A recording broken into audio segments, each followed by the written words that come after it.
भाजप कार्यालयाच्या जागेवरून राऊतांनी हल्लाबोल केलाय। नियम डावलून महापालिकेची जागा बळकावल्याचा आरोप त्यांनी केलाय। भूमिपूजनाआधी शहांनी जागेचं रहस्य समजून घ्यावं असंही त्यांनी म्हटलंय। राफेलच्या वेगानं फाईल्स फिरवत जागा पदरामध्ये पाडून घेतली असा हल्लाबोल महाराष्ट्र भाजपवर संजय राऊतांनी केलाय। या कार्यालयाची जागा 90 कोटी रुपयांना रितसर खरेदी केलेली आहे असा दावा यावर भाजपने केलाय।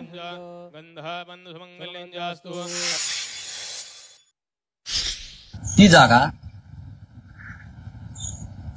महापालिकेची ही भारतीय जनता पक्षाला देण्यात आली।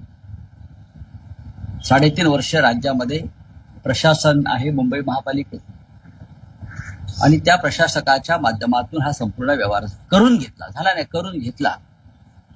महापालिकेमध्ये नागरी सुविधांच्या संदर्भात अनेक विषय पडलेले आहेत, त्यांच्या फाईल्स हलत नाही। अद्याप मराठवाड्यातल्या शेतकऱ्यांच्या मदतीची फाईल हललेली नाही, दिवाळी झाली तरी। पण भारतीय जनता पक्षाच्या पंचतारांकित हेडक्वार्टरची फाईल ज्या राफेलच्या वेगानं हल्ली, ते रहस्य त्या जमिनीखाली दडलेलं आहे, ज्याचं भूमिपूजन अमित शहा करताय। ते रहस्य त्याच्या कुदळ मारतील तेव्हा ते रहस्य बाहेर येईल, फाईल बाहेर येईल ती।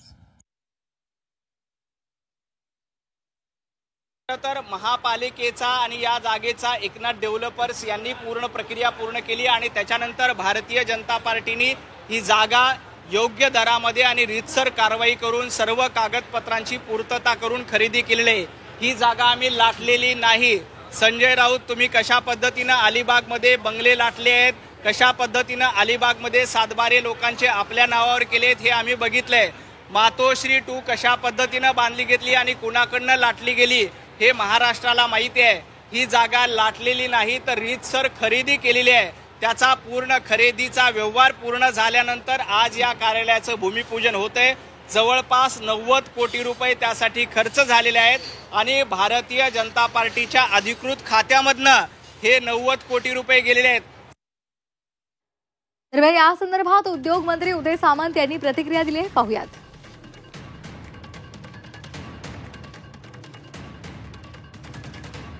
भारतीय जनता पक्षाचं कार्यालय होत असताना आणि त्याचं भूमिपूजन होत असताना त्याच्यावर जर टीका केली नाही तर लोकांना आश्चर्य वाटेल, म्हणून हे पत्र दिलेलं आहे।